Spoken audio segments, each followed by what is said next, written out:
Akhirnya, setelah kejadian tersebut, Qusay bin Kilab pun diangkat menjadi pimpinan Mekah dan diangkat menjadi Raja Mekah. Yang dimana ketika itu, konon di riwayat Qusay bin Kilab ini adalah Raja Mekah pertama ketika itu. Raja Arab pertama, Raja Mekah pertama. Yang dimana ketika masa kepemimpinannya Qusay bin Kilab tersebut, Qusay bin Kilab ini memimpin Mekah, memimpin Arab, memimpin kepemimpinannya ini dengan adil, dengan penuh keadilan, dengan penuh kejujuran, dengan penuh rasa tanggung jawab gitu. Sehingga semua suku di Mekah ketika itu sangat menghargai Qusay bin Kilab. Karena apa? Karena keadilannya, karena kejujurannya gitu. Sehingga sampai Qusay bin Kilab ini sudah meninggal, Qusay bin Kilab ini namanya masih harum di suku-suku yang ada di Mekah, karena ketika itu Qusay bin Kilab memimpin Mekah dengan cara adil. Sehingga atas hal tersebutlah ketika cucunya ini muncul sebagai nabi dan rasul, yaitu Nabi besar Muhammad SAW. Kenapa orang-orang Quraisy, orang-orang kafir Quraisy ini segan untuk membunuh Rasul, segan untuk menyakiti Rasul? Karena ketika itu orang-orang Quraisy ini masih memandang kakeknya Nabi, yaitu Qusay bin Kilab itu. Itulah salah satu alasannya nanti kenapa orang-orang Quraisy pada saat Rasulullah diutus menjadi Nabi dan Rasul masih segan untuk membunuh dan menyakiti Rasul ketika itu. Karena masih memandang kakeknya Nabi, yaitu Qusay bin Kilab tadi.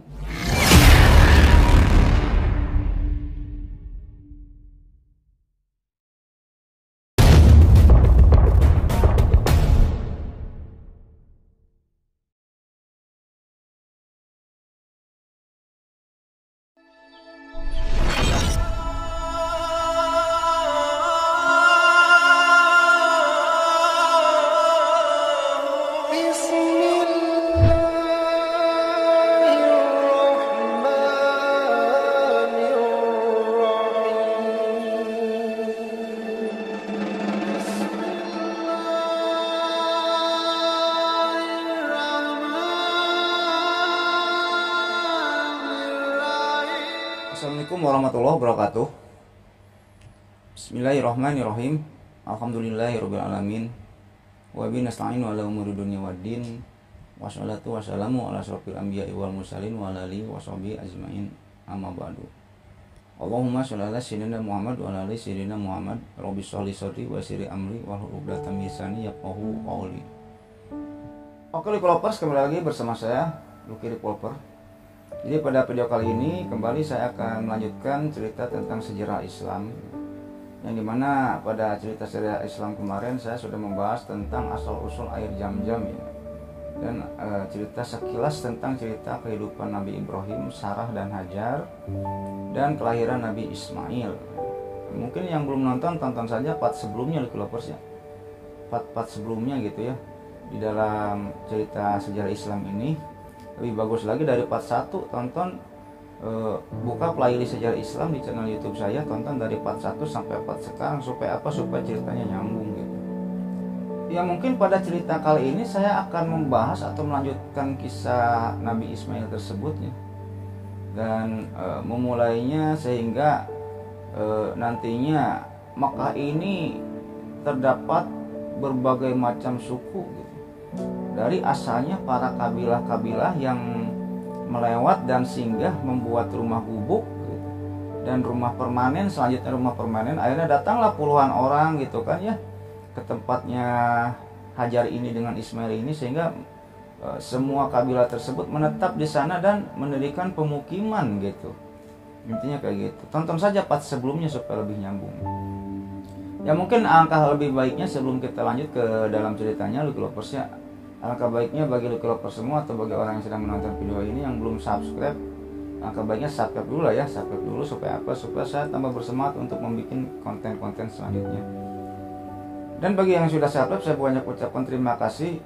Mudah-mudahan amal baik Developers semua diberikan balasan ya oleh Allah Subhanahu Wa Taala berkali-kali lipat, beribu-ribu kali lipat, beratus ribu kali lipat, dan berjuta-juta kali lipat.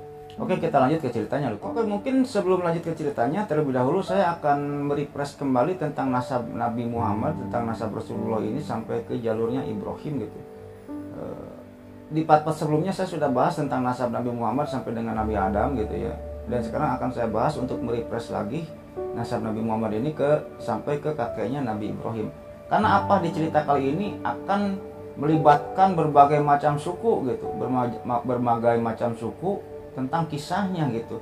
Supaya lebih paham lo kalau semua, saya akan merefresh lagi ya nasab jalur Nabi Muhammad ini gitu. Karena kisah saat ini akan melibatkan banyak suku-suku gitu, supaya Lucky Lovers nyambung gitu.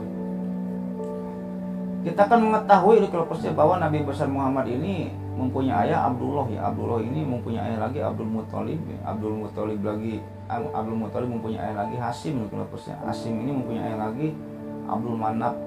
Abdul Manaf mempunyai ayah lagi Qusay. Qusay mempunyai ayah lagi Kilab. Kilab bin Murrah bin Luwai punya ayah lagi Golib ya. Golib punya ayah lagi Pir, punya ayah lagi Malin, Malin punya ayah lagi Anadar, terus Kinanah, terus punya ayah lagi Kujaimah, Mudrikah, Ilyas gitu ya. Ilyas punya ayah lagi Mudor, Nijar, Ma'ad, dan Adnan. Adnan juga punya ayah lagi Ud atau bisa disebut Udad. Terus punya ayah lagi si Udad ini Mukawim, Nahuro, punya ayah lagi Nahuro ini Nairah, Ya'rub gitu. Ya'rub punya ayah lagi Yashub kalau nggak salah ya, Yasub. Yasub punya ayah lagi namanya Nabit. Nah, Nabit ini punya ayah lagi namanya Ismail gitu ya. Nah, jadi konon di sejarah-sejarah Ismail ini punya anak, salah satu anaknya ini namanya Nabit gitu, namanya Nabit. Nah, perlu Lovers ketahui, dulu di Mekah ini suku asli Mekah ini adalah suku Jurhum namanya. Suku Jurhum gitu, Lovers. Kenapa bisa Mekah ini bisa ada berbagai macam suku, sedangkan suku asli Mekah dulunya ini adalah Jurhum, intinya kayak gitu. Karena dahulu Lovers ya, kebiasaan di orang-orang Arab gitu. Nah, kalau misalnya gini, misalnya saya Lucky menikah dengan Agnes Monica, misalnya gitu. Saya Lucky nih menikah dengan Agnes Monica, punya anak misalnya si Udin, si Jamal, dan si Ujang misalnya gitu ya. Nah, pernikahan saya dengan Agnes Monica ini, saya ini bisa menjadi suku Lucky namanya gitu, atau Bani Lucky gitu, Bani Lucky. Asalnya kehidupan misalnya saya tinggal di Bandung gitu. Asalnya kehidupan di Bandung ini berasal dari Bani Lucky, yaitu keturunan saya dengan Agnes Monica gitu. Saya punya anak dari Agnes Monica ini ya, si Udin, siapa tadi lagi si Ujang, sama siapa lupa tadi saya. Nah, kalau misalnya di antara ketiga anak saya, misalnya si Udin gitu. Si Udin ini anak di antara ketiga anak saya, yaitu anak yang paling pintar, banyak pergaulannya gitu, banyak temannya. Nanti si Udin ini bisa membuat suku gitu, atau bani yang disebut Bani Udin gitu. Tapi tetap nyambungnya ke Bani Lucky. Paham gak Lucky Lovers? Intinya kayak gitu ya. Nah, singkat cerita aja gini Lucky Lovers, intinya singkat cerita aja. Konon di riwayat Nabi Ismail ini menikah dengan seorang wanita namanya Ro'lah gitu. Ro'lah ini punya ayah namanya Mudod. Mudod ini punya ayah Al-Jurhumi. Ro'lah binti Mudod bin Al-Jurhumi. Nah, anak-anak Nabi Ismail ini karena mengikat kepada Al-Jurhumi tadi, makanya keturunan Nabi Ismail ini disebutnya Jurhum, suku Jurhum gitu. Kita flashback tadi, salah satu anaknya Nabi Ismail ini ada yang namanya Nabit gitu loh kelompoknya. Ini kita akan membahas tentang nasab dulu ya. Ada Nabit ini punya anak lagi Yasub, Ya'rub, terus Nairoh, Nahuro, Mukawim, Udad, Adnan, Ma'ad, Nijar, Mudor, Ilyas, Amir, Mudrikah, Hujaimah, Kinanah. Nah, ada suku di Mekah ini namanya Kinanah gitu. Yang dimana asal semua suku yang ada di Mekah ini gitu ya, asalnya dari Jurhum gitu, ngerti nggak Lucky Lovers? Dari Jurhum ya. Kinanah juga cabangnya Jurhum gitu. Karena tuh keturunannya Kinanah ini keturunannya siapa tadi? Ismail tadi. yang nikah dengan roh Allah ini Al-Jurhumi, kayak gitu. Kayak misalnya ada di Makkah ini suku Quraisy. Suku Quraisy. Nah, suku Quraisy ini nginduknya juga ke suku Jurhum karena apa? Di riwayat-riwayat Quraisy ini adalah sembatan nama, sepatan nama. Apa sih istilahnya? Sembatan tuh apa sih? Bukan nama panggilan, nama gelar. Nama gelar. Ada dua pendapat di sini. Yang dimaksud Quraisy ini ada si Anader yang tadi yang nasab Nabi, kakek Nabi juga. Anader itu kalau Persia, Anader itu kakek Nabi juga gitu. Malik bin Anader bin Kinanah, itu anaknya Kinanah, Anader ini. Nah, Anader ini mendirikan suku lagi, dijulukinya Quraisy gitu. Karena konon Quraisy ini disebutkan namanya Quraisy ini karena perkumpulan. Ada yang mengartikannya Quraisy ini perkumpulan, ada perdagangan gitu. Nah, konon yang dinamakan Quraisy ini si Anader. Pendapat yang pertama ada kayak gitu, si Anader ini yang dimaksud dengan Quraisy ini si Anader.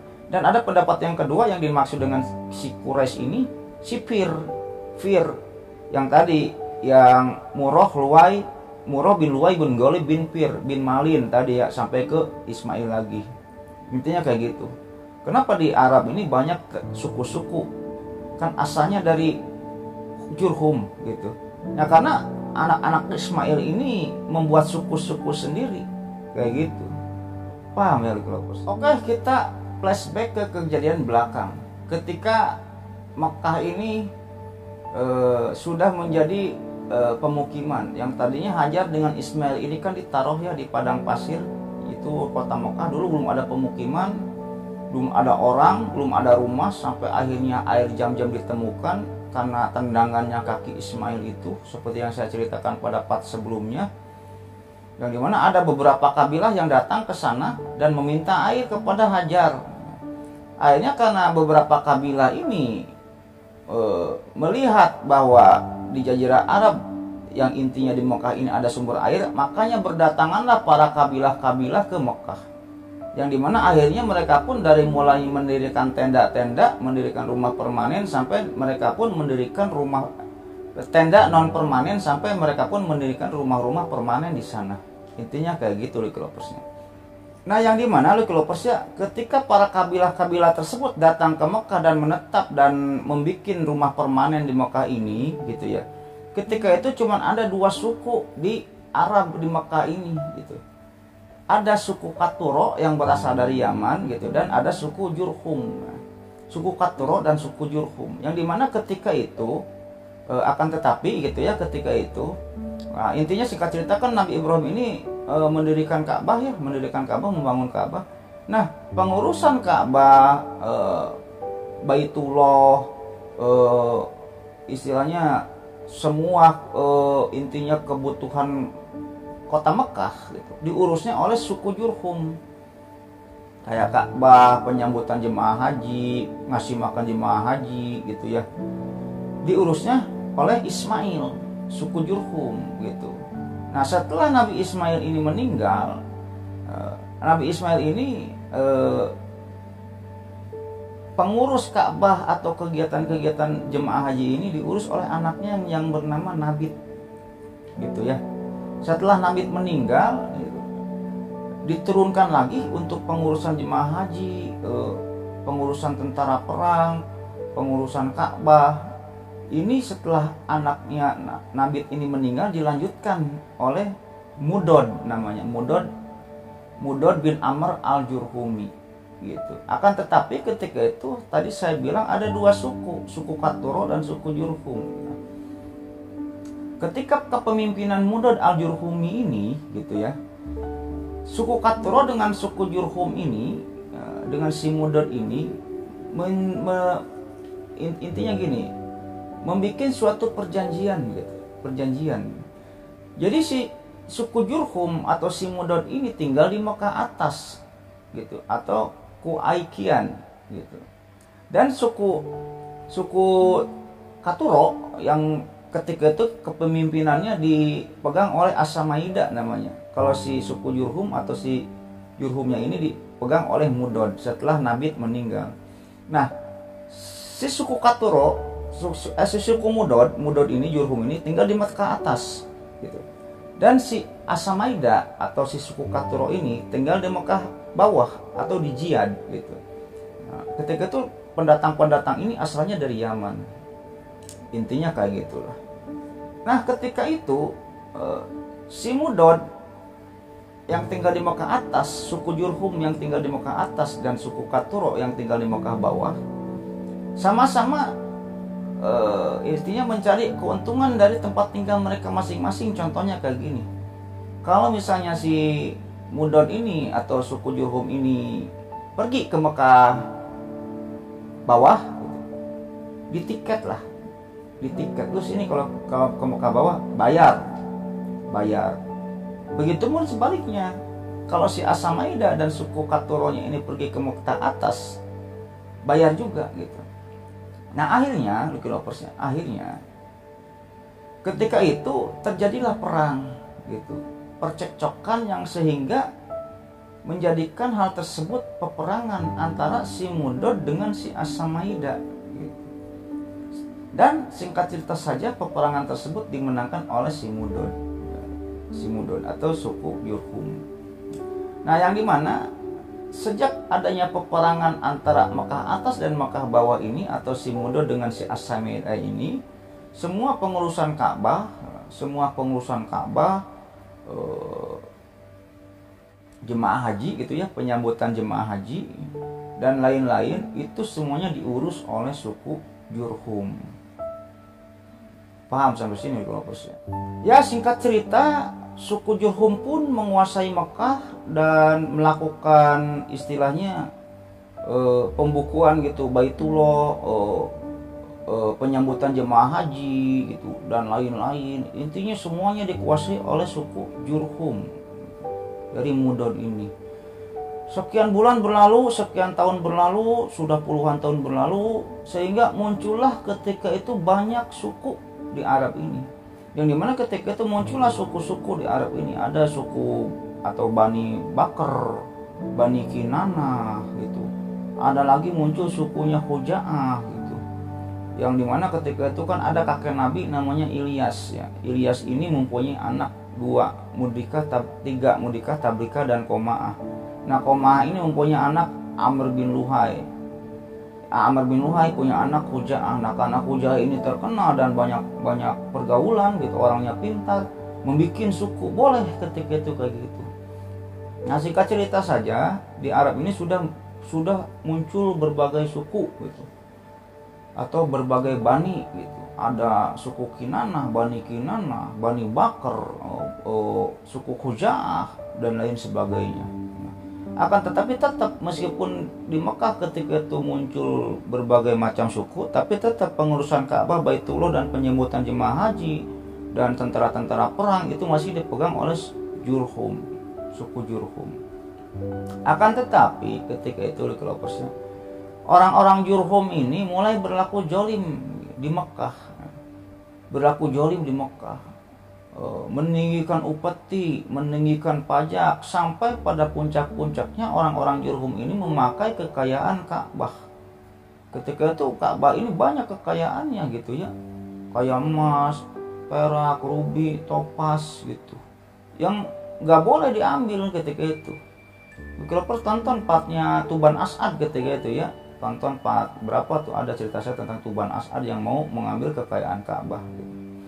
Nah sampai akhirnya orang-orang Jurhum ini berani memakai kekayaan Ka'bah, yang dimana hal tersebut terlihatlah oleh suku Bakr atau Bani Bakr bin Abdul Manaf, yang dimana Bani Bakr ini asalnya dari Abdul Manaf bin Kinanah, dari suku Kinanah juga gitu. Terlihat oleh Bani Bakr dan orang-orang Gubsyan ketika itu, orang-orang Gubsyan dari suku Khuza'ah, dari keturunan Amr bin Luhai, dari keturunan Koma'ah, dari keturunan Ilyas gitu. Terlihat loh, sekarang si orang-orang Jurhum ini sudah sakarap dewek nih, meninggikan upeti, meninggikan pajak, sampai orang-orang Jurhum ini berani mengambil kekayaan Ka'bah. Intinya kayak gitu. Marah ketika itu Bani Bakr dengan didukung oleh orang-orang Gubsyan dari Khuza'ah. Akhirnya melihat hal tersebut, dikudeta lah orang-orang Jurhum ini, suku Jurhum ini dikudeta oleh siapa? Oleh Bani Bakar dan suku Khuza'ah ketika itu. Perang akhirnya. Perang, orang-orang Jurhum ini perang dengan Bani Bakar dan Khuza'ah tersebut. Ketika perang, setelah perang, orang-orang Jurhum ini kalah berperang, kalah berperang. Yang dimana pada akhirnya setelah orang-orang Jurhum ini kalah perang, akhirnya orang-orang Jurhum ini diusir kemana? Ke Yaman. Lu orang-orang Jurhum, oh jangan tinggal di Mekah lagi. Kamu udah menodai Ka'bah, udah bla bla bla lah gitu intinya. Sekarang kamu pergi ke Yaman. Akhirnya semua orang-orang Jurhum yang ada di Mekah ini diusir lah oleh Bani Bakar dan orang-orang Khuza'ah untuk apa? Meninggalkan Mekah, dan mereka semua pergi ke Yaman. Intinya kayak gitu. Nah, Lucky Lovers, ketika itu sebelum orang-orang Jurhum ini diusir ke Yaman gitu ya, ada seseorang yang bernama Amr bin Al-Harits. Amr bin Al-Harits bin Mudor Al-Jurhumi ini berpikir, enak aja gua diusir ke Yaman gitu ya. Yang intinya kan gini, orang yang pertama kali menghidupi tinggal di Mekah ini kan kakek gua Ismail, orang Jurhum gitu. Dan orang yang pertama kali intinya menemukan air Zam-Zam ini kan nenek gua Hajar dan kakek gua Ismail gitu. Kata si Amr bin Al-Harits ini. Akhirnya orang-orang Jurhum ini, terutama Amr bin Al-Harits bin Mudod Al-Jurhumi ini, sebelum pergi ke Yaman gitu, sebelum pergi ke Yaman, si Amr ini mengubur sumur Zam-Zam ketika itu. Akhirnya sumur Zam-Zam itu dimasukkanlah pedang-pedang, perisai-perisai, patung-patung, terus dikubur dengan tanah. Sehingga ketika itu hilang sumur Zam-Zam tersebut, hilang, tidak ada. Tanpa sepengetahuan orang-orang Bani Bakar dan Khuza'ah gitu. Ketika itu sebelum orang-orang Jurhum ini pergi ke Yaman, dikubur dulu sumur Zam-Zam itu oleh orang-orang Jurhum. Yang diriwayat dikuburnya ini oleh Amr bin Al-Harits. Setelah sumur Zam-Zam ini dikubur, orang-orang Jurhum pun pergi ke Yaman. Akhirnya ketika itu orang-orang Khuza'ah, orang-orang Bani Bakar ketika itu tidak ada air gitu. Tidak ada air. Di Mekah ini tidak ada air karena air Zam-Zamnya sudah dikubur oleh orang-orang Jurhum. Intinya kayak gitu. Yang dimana dari mana bang kehidupan air-air yang ada di Mekah ketika itu? Ya ketika itu masing-masing suku membuat air gitu, membuat sumur-sumur kecil. Tapi tidak bisa menghidupi semua penduduk Mekah. Beda dengan air Zam-Zam. Intinya kayak gitu. Nah, setelah orang-orang Jurhum ini pergi ke Yaman, akhirnya pengelolaan Ka'bah, pengelolaan Baitullah, penyambutan jemaah haji, dan masalah tentara-tentara perang yang ada di Mekah ini diambil alih oleh suku Khuza'ah gitu. Diambil alih oleh suku Khuza'ah, yang dimana semua gitu diambil alih oleh suku Khuza'ah, yang dimana Bani Bakar tidak diberi pengelolaan tersebut. Ya minimal kan tadi perangnya berdua dengan Bani Bakar. Bani Bakar kasih ke lu ngelola jemaah haji ya gitu kan, gua ngelola Ka'bah dan tentara perang atau apa gitu. Ini mah enggak, semua dikuasai oleh orang-orang Khuza'ah gitu.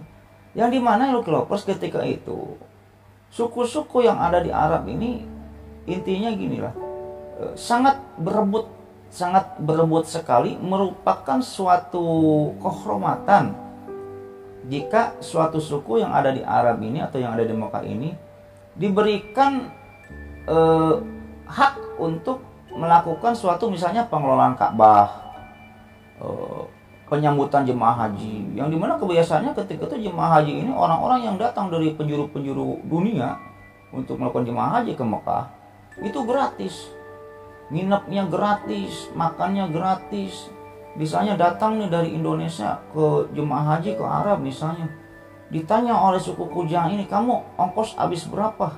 Kira-kira pulangnya lagi habis berapa? Gitu. Nanti digantiin tuh.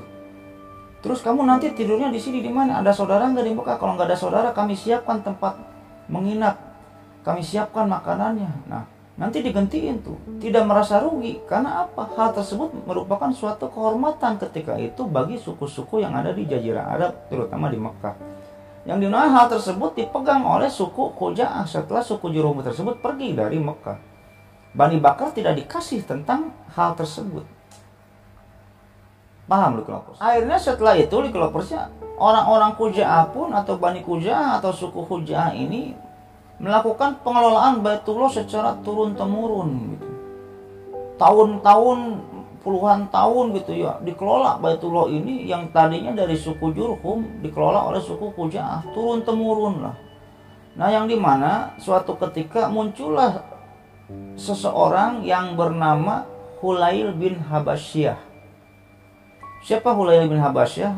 Hulail bin Habasyah ini adalah orang dari keturunan Khuza'ah yang terakhir gitu, pimpinan Khuza'ah yang terakhir mengurus Baitullah gitu, yang terakhir mengurus pengelolaan Ka'bah atau Baitullah dan jemaah haji ketika itu. Namanya siapa? Hulail bin Habasyah.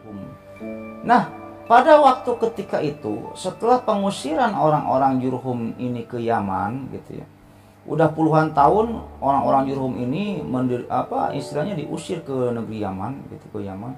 Akhirnya lambat laun orang-orang Jurhum tersebut balik lagi ke Mekah lah. Pada balik lagi ke Mekah, seorang, 2 orang, 10 orang, sampai 100 orang.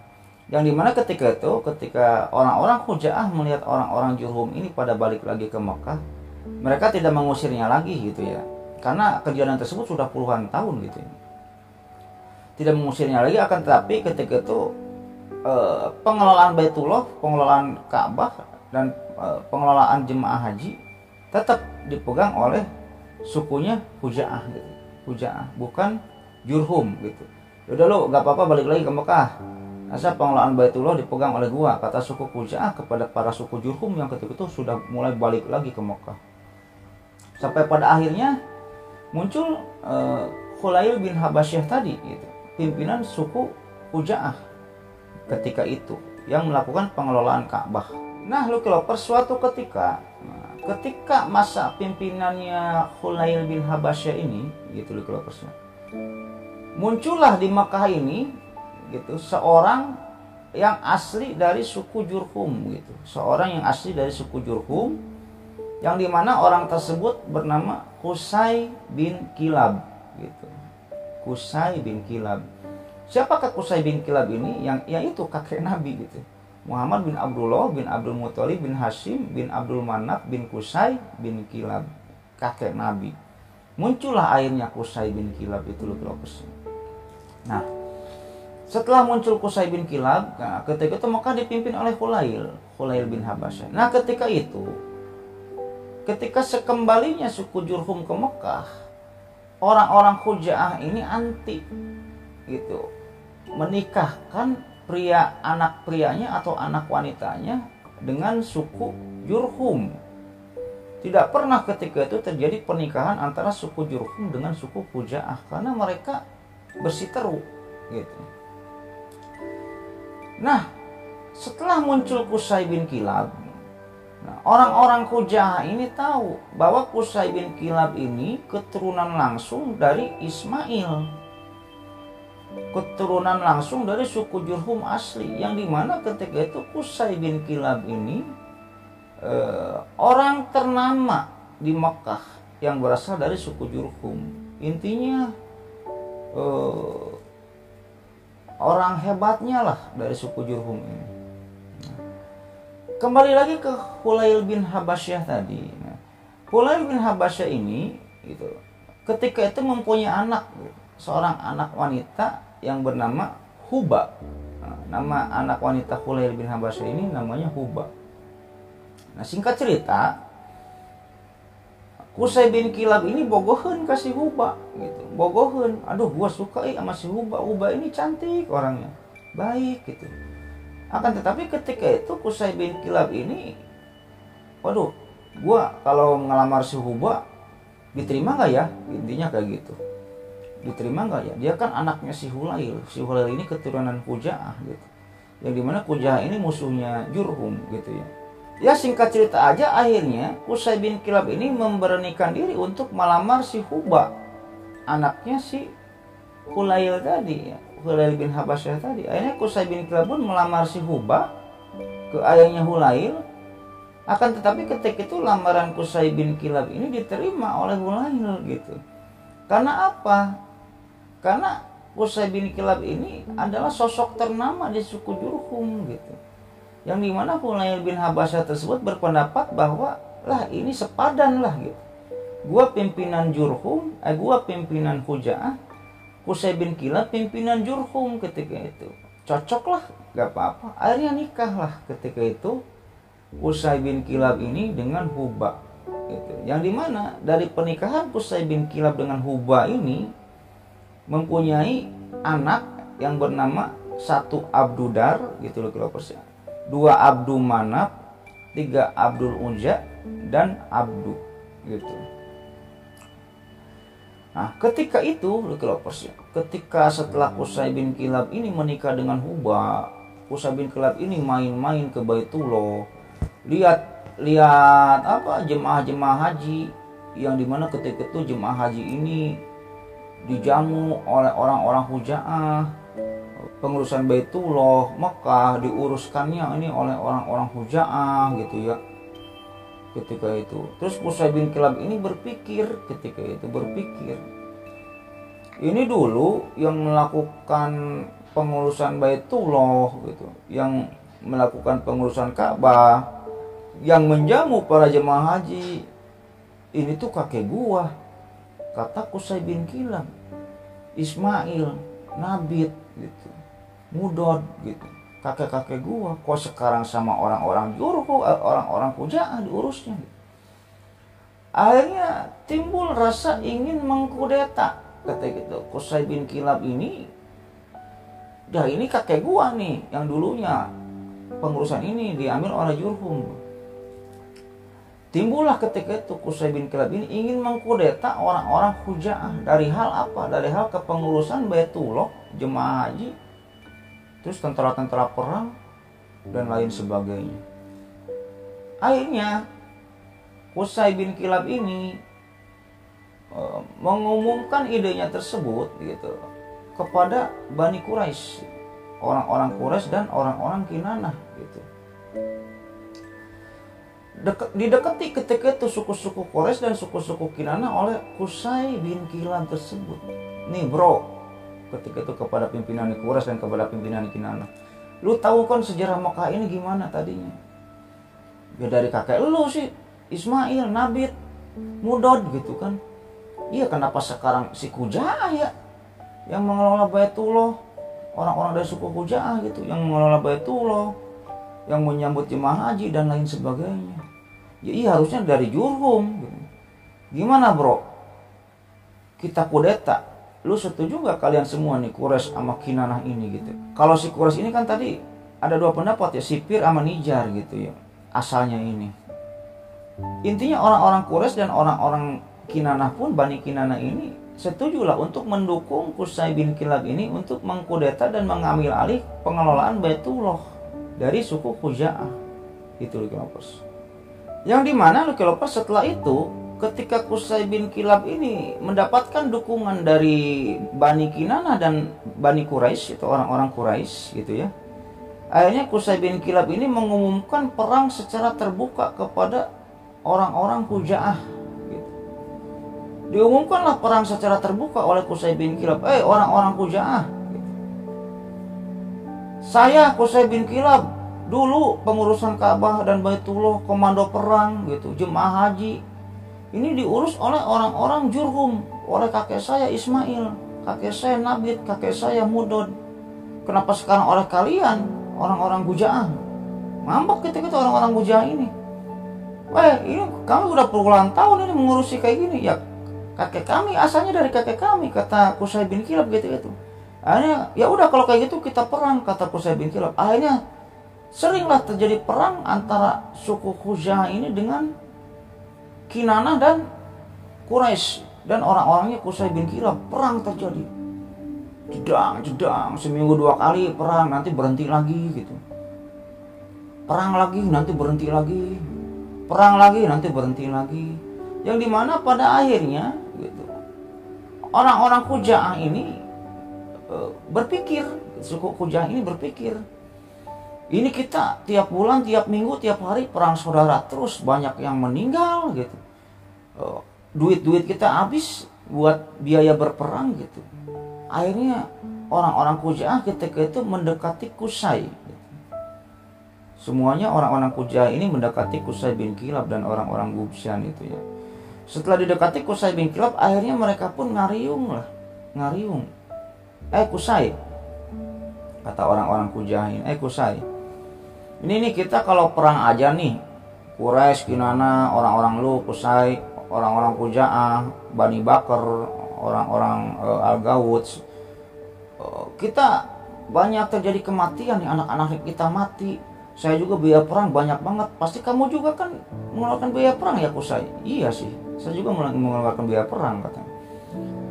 Oke lah gini aja Qusay, daripada kita perang-perang terus gitu ya, anak-anak kita, saudara-saudara kita, teman-teman kita banyak yang meninggal ketika itu, kata orang-orang Khuza'ah nih. Bagaimana kalau kita ambil jalan tengah? Apa jalan tengahnya ketika itu, kata Qusay bin Kilab ya? Kita panggil hakim. Kita panggil orang yang bijaksana gitu ya, untuk menentukan atau menyelesaikan semua perkara ini. Perihal siapakah suku yang berhak untuk melakukan pengurusan Baitullah, Ka'bah dan komando perang di Mekah ini, kata orang-orang Khuza'ah. Ketika itu Qusay bin Kilab menyetujui hal tersebut. Ya udah, carikan penengah atau hakim atau seseorang yang dianggap jujur dan bijak untuk menyelesaikan perkara ini. Akhirnya setelah itu orang-orang dari suku Khuza'ah ini datang gitu loh, datang mengunjungi seseorang yang bernama Ya'mur bin Auf gitu loh, Ya'mur bin Auf. Setelah orang-orang Khuza'ah ini mendatangi Ya'mur bin Auf, jadi Ya'mur bin Auf ini sesepuhnya lah ketika itu di Mekah, usianya ini sudah tua. Dia ini udah tahu persis tentang sejarah Mekah ini kayak gimana. Nah ketika itu orang-orang Khuza'ah ini mendatangi Ya'mur bin Auf itu dan sasadu lah ke Ya'mur bin Auf. Ya'mur bin Auf, ini kan saya suku Khuza'ah ini kan sudah melakukan pengelolaan Ka'bah nih. Masa mau direbut sama si Qusay bin Kilab, katanya kan, mau merebutnya. Tolonglah Ya'mur, tengahi perselisihan kita ini, kata orang-orang Khuza'ah ketika itu. Akhirnya pada suatu hari dikumpulkanlah orang-orang Khuza'ah dan Qusay bin Kilab serta pengikutnya Qusay bin Kilab, orang-orang Bani Bakar, orang-orang Kinana, orang-orang Quraisy dan lain sebagainya, para suku dikumpulkan di Mekah untuk mendengarkan tentang saran atau pendapat yang diputuskan oleh si Ya'mur bin Auf tersebut tentang siapa yang berhak melakukan pengelolaan Ka'bah. Yang dimana ketika itu Ya'mur bin Auf pun memutuskan, setelah waktu itu ditentukan gitu ya, Ya'mur bin Auf itu ketika itu memutuskan bahwa ya orang-orang Khuza'ah, saya ini sudah lama melintang, sudah usia saya udah ratusan tahun gitu ya, dan saya hidup di Mekah ini udah lama lah. Saya ini tahu persis tentang sejarah Mekah ini bagaimana gitu. Yang dimana saya ini mengetahui, dan justru orang-orang kakek-kakek kalian juga pasti mengetahui bahwa asalnya air Zam-Zam, asalnya Baitullah, asalnya pengurusan Ka'bah, pengurusan Baitullah, komando perang, pengurusan jemaah haji ini dulunya ini dipegang oleh kakeknya si Qusay, kata Ya'mur bin Auf. Jadi kalau kalian ingin saya ini memberikan keputusan atau pendapat tentang siapakah pengurusan Baitullah, siapakah yang mengurus Baitullah, Ka'bah, dan melakukan penjamuan jemaah haji, komando perang gitu, saran saya mah kasihkan lagi ke orang-orang Jurhum, kasihkan lagi ke si Qusay. Karena ya Khulail Habasyah, kakek lu juga pasti tahu. Tadinya Mekah ini dari orang-orang Jurhum, kata si siapa tadi lupa saya. Ya'mur bin Auf, kata si Ya'mur bin Auf itu gitu loh kalau persis. Akhirnya setelah Ya'mur bin Auf memutuskan hal tersebut, maka setelah itu pengurusan Baitullah, penjamuan jemaah haji, dan komando perang kembali dipegang oleh orang-orang dari suku Jurhum. Yang dimana pada saat itu Qusay bin Kilab diangkat menjadi raja di Mekah gitu loh. Ketika Qusay bin Kilab ini diangkat menjadi pimpinan Mekah dan diangkat menjadi rajanya Mekah, setelah itu Ya'mur bin Auf pun memutuskan bahwa orang-orang Khuza'ah harus mengganti nyawa orang-orang Kinana dan orang Quraisy yang terbunuh dalam perang tersebut. Akan tetapi orang-orang Kinana, orang-orang Quraisy dan Qusay bin Kilab tidak harus mengganti nyawa yang terbunuh di orang-orang Khuza'ah. Intinya kayak gitu. Akhirnya setelah kejadian tersebut, Qusay bin Kilab pun diangkat menjadi pimpinan Mekah dan diangkat menjadi raja Mekah. Yang dimana ketika itu konon di riwayat Qusay bin Kilab ini adalah raja Mekah pertama ketika itu. Raja Arab pertama, raja Mekah pertama. Yang dimana ketika masa kepemimpinannya Qusay bin Kilab tersebut, Qusay bin Kilab ini memimpin Mekah, memimpin Arab, memimpin kepemimpinannya ini dengan adil, dengan penuh keadilan, dengan penuh kejujuran, dengan penuh rasa tanggung jawab gitu. Sehingga semua suku di Mekah ketika itu sangat menghargai Qusay bin Kilab. Karena apa? Karena keadilannya, karena kejujurannya gitu. Sehingga sampai Qusay bin Kilab ini sudah meninggal, Qusay bin Kilab ini namanya masih harum di suku-suku yang ada di Mekah. Karena ketika itu Qusay bin Kilab memimpin Mekah dengan cara adil. Sehingga atas hal tersebutlah ketika cucunya ini muncul sebagai nabi dan rasul, yaitu Nabi besar Muhammad SAW. Kenapa orang-orang Quraisy, orang-orang kafir Quraisy ini segan untuk membunuh Rasul, segan untuk menyakiti Rasul? Karena ketika itu orang-orang Quraisy ini masih memandang kakeknya Nabi, yaitu Qusay bin Kilab itu. Itulah salah satu alasannya nanti kenapa orang-orang Quraisy pada saat Rasulullah diutus menjadi Nabi dan Rasul masih segan untuk membunuh dan menyakiti Rasul ketika itu. Karena masih memandang kakeknya Nabi, yaitu Qusay bin Kilab tadi. Maka kita kembali ke Qusay bin Kilab. Setelah Qusay bin Kilab ini menjadi Raja Mekah pertama, pimpinan Mekah pertama, ketika itu Qusay bin Kilab pun membuat istilahnya menteri-menteri lah. Membuat menteri-menteri, membuat TNI-nya, membuat Polri-nya gitu. Membentuk suatu negara di Arab ini. Dan membentuk hukum-hukum ketika itu Qusay bin Kilab ini ya. Dan selain itu Qusay bin Kilab pun membagi suku-suku tentang tugasnya masing-masing, intinya kayak gitu. Yang dimana ketika itu pengelolaan Ka'bah gitu ya. Pengelolaan Ka'bah ini dikelola oleh orang-orang Quraisy. Quraisy, lu kelola Ka'bah. Waktu dulu kan semua diambil alih oleh Khuza'ah, oleh suku Khuza'ah. Tapi ketika masanya Qusay, semua suku kebagian gitu. Kebagian melakukan pengelolaan atau mendapatkan tugas yang menurut mereka masing-masing itu adalah suatu hal yang sangat isinya apa sih ya? Gue banget lah gitu ketika itu ya. Nah akhirnya pengelolaan Ka'bah ini dikelola oleh orang-orang Quraisy. Dan selain itu dibagi lagi tugas kepada Al-Gauts bin Mur bin Ud gitu. Al-Gauts ini menjadi pelayannya jemaah haji dari Arafah gitu. Ketika itu Qusay bin Kilab pun membentuk menteri-menteri gitu ya. Ada seseorang yang namanya Amir bin Jalb. Nah, Amir bin Jalb ini kalau kayak kita mah hakim lah. Dibentuk gitu tuh pengadilan gitu ya. Ada hakimnya namanya Amir bin Jalb gitu. Maka ketika itu di bawah pimpinannya Qusay bin Kilab ini, maka ini terciptalah suatu pondasi kenegaraan dengan sistem seperti intinya sekarang inilah, ada hakimnya, ada menterinya, dibentuklah ketika itu ya. Penasehat-penasehat dan lain sebagainya. Sampai Qusay bin Kilab tersebut pun adalah pendiri Darun Najwa gitu. Membikinlah Darun Najwa ketika itu, yang pintunya menghadap ke Ka'bah Qusay bin Kilab ini. Apa itu Darun Najwa itu? Jadi Darun Najwa itu sebuah bangunan yang dimana bangunan tersebut digunakan sebagai tempat permusyawaratan untuk menyelesaikan suatu persengketaan, intinya kayak gitulah. Darun Najwa ini. Nah, singkat cerita, singkat cerita saja, Qusay bin Kilab pun sudah tua, akhirnya meninggal.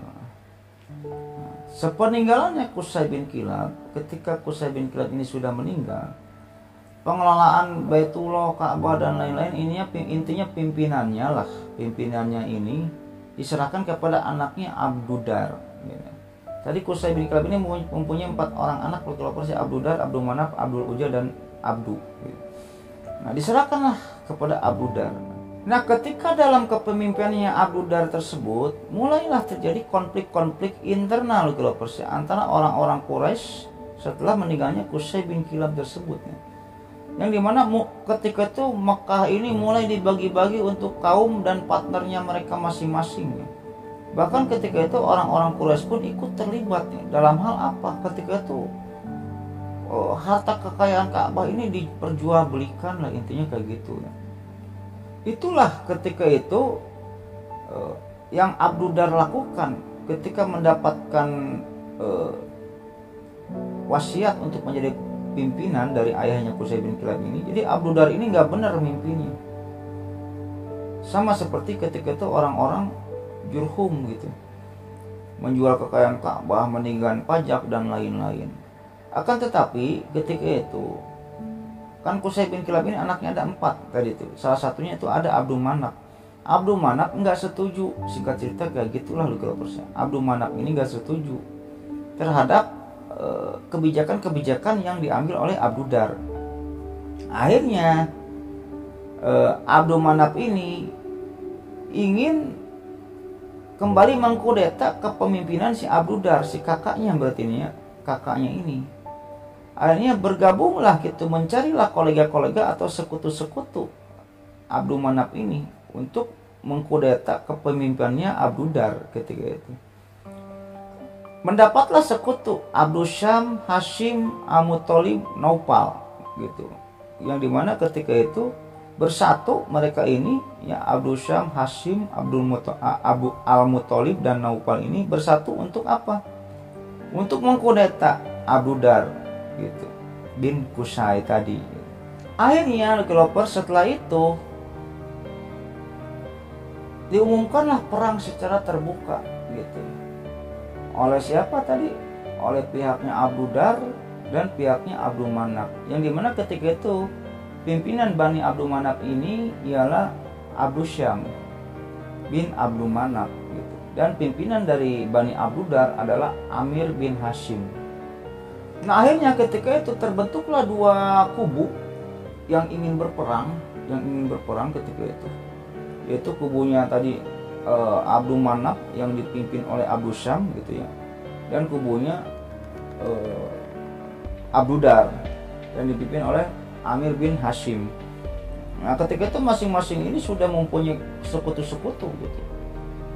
Di sekutunya Abdul Manaf ini atau Abdul Syam ini ada Abdul Manaf, Bani Abdul Manaf, Bani As'ad, Bani Juhroh, Bani Taim dan Bani Fir.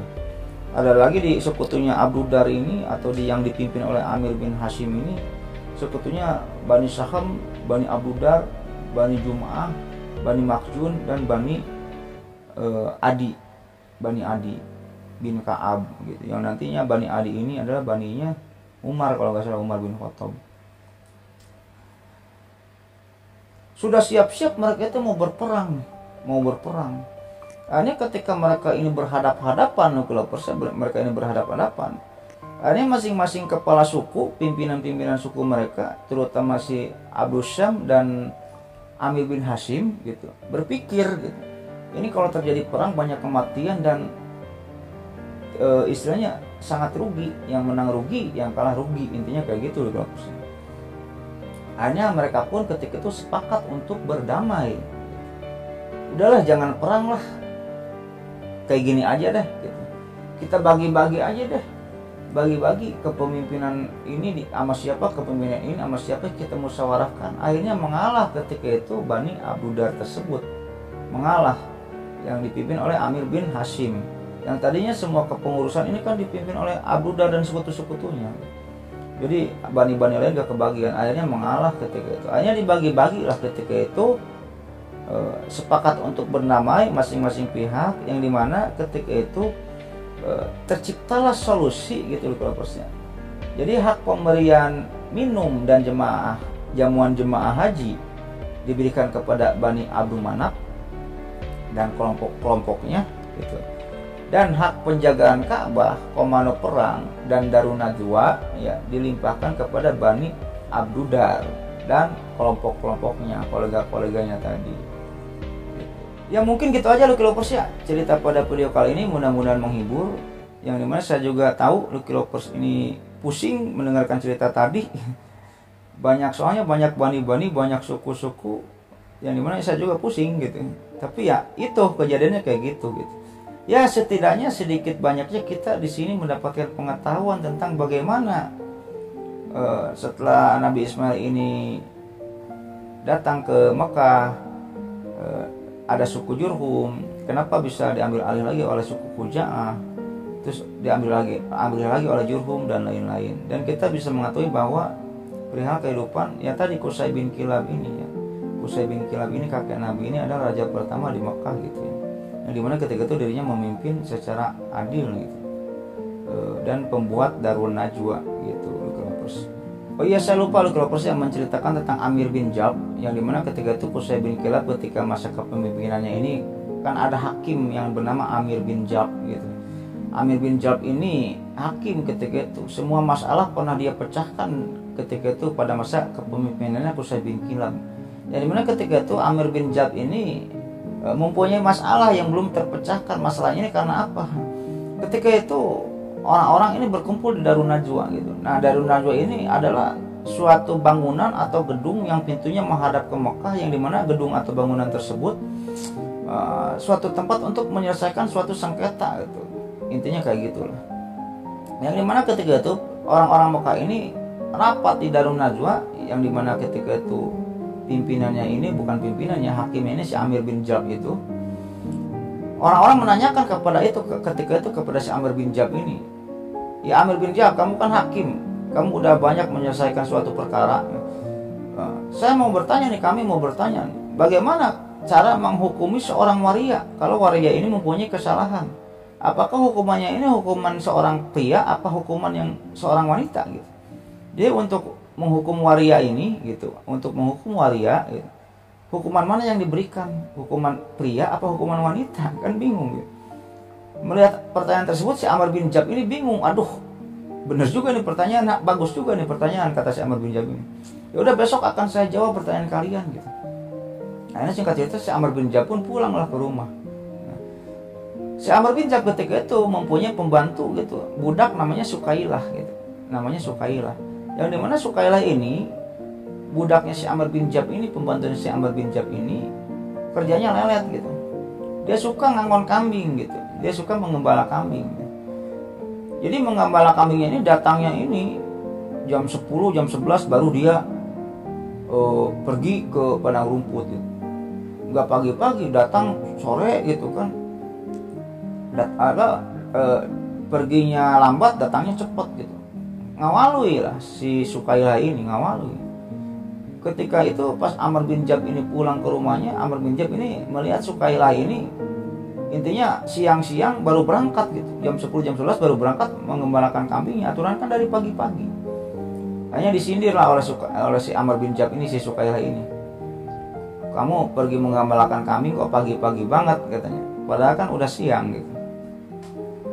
Wah singkat cerita udahlah. Singkat cerita di malam harinya Amr bin Jalb pun berpikir tentang PR-nya itu, pekerjaan di rumahnya itu, yang dimana waria ini hukumannya ini yang bagus apa nih? Hukuman buat laki-laki apa wanita? Ngelamun aja si Amr bin Jalb ini, ngelamun aja mikirin hal tersebut. Di malam hari pun gak tidur karena jawabannya bingung. Ketika itu Amr bin Jalb bingung. Akhirnya ketika itu Sukailah ini melihat si Amr bin Jalb ini ngelamun aja nih, majikannya ini ngelamun aja, kenapa gitu. Akhirnya ditanya sama Sukailah ini, yang majikanku Amr, kamu dari tadi ngelamun aja, ada masalah apa? Cerita dong ke saya, kata Sukailah katanya. Anda singkat cerita, apa boleh buat gitu, kata Amr juga gitu. Saya cerita aja ke Sukailah, siapa tahu si Sukailah ini bisa memberikan ide atau saran. Akhirnya diceritakanlah tentang permasalahannya oleh Amr bin Jalb ini kepada Sukailah. Sukalah saya itu mau mendapatkan pertanyaan dari penduduk Darun Najwa gitu. Cara menghukumi waria ini gimana gitu. Hukumannya hukuman pria apa hukuman wanita yang diberikan jika ada waria yang melakukan suatu kesalahan. Nah ketika itu Sukailah menjawab Lucky Lovers, ya gampang atuh tuanku katanya. Lihat aja dari cara kencingnya. Dari cara kencing si waria itu. Dia kencingnya ini gaya pria apa gaya wanita gitu. Kalau gaya pria ya hukumi hukuman pria, yang kalau gaya wanita hukumi gaya wanita, hukuman wanita. Akhirnya mendengar jawaban Sukailah tersebut, Amr bin Jab ini senang gitu. Senang, oh iya benar juga, kenapa saya nggak kepikiran gitu. Intinya kayak gitulah Lucky Lovers. Itu sekilas cerita tentang Amr bin Jab ya. Seorang hakim pada masa pemerintahannya Qusay bin Kilab. Ya mungkin itu aja Lucky Lovers ya, cerita pada video kali ini, mudah-mudahan menghibur. Dan sebelum saya tutup, tak lupa juga saya mendoakan kepada Lucky Lovers semua, Allahumma inna nas'aluka bi anna lakal hamdu la ilaha illa anta wa dakal syarika lakal mananu badi'us samawati wal ard dzul jalali wal ikram ya hayyu ya qayyum. Yang mudah-mudahan Lucky Lovers semua diberikan kesehatan, diberikan umur yang panjang, diberikan rezeki yang melimpah. Yang lagi sakit atau keluarganya yang sedang sakit, mudah-mudahan cepat diangkat penyakitnya oleh Allah Subhanahu wa taala dan tidak disakitkan lagi sampai wafat. Dan jika ada Lucky Lovers semua yang masih sehat atau keluarganya yang dalam keadaan sehat, mudah-mudahan diperpanjang nikmat sehatnya oleh Allah Subhanahu wa taala dan tidak disakitkan lagi sampai wafat juga.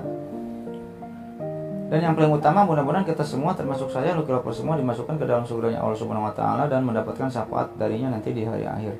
Nah, mungkin itu aja Lucky Lovers ya video pada cerita pada video kali ini, mudah-mudahan menghibur. Akhirul kata, Allahumma sholli ala sayyidina Muhammad wa ala ali sayyidina Muhammad wa billahi taufiq wal hidayah. Wassalamualaikum warahmatullahi wabarakatuh.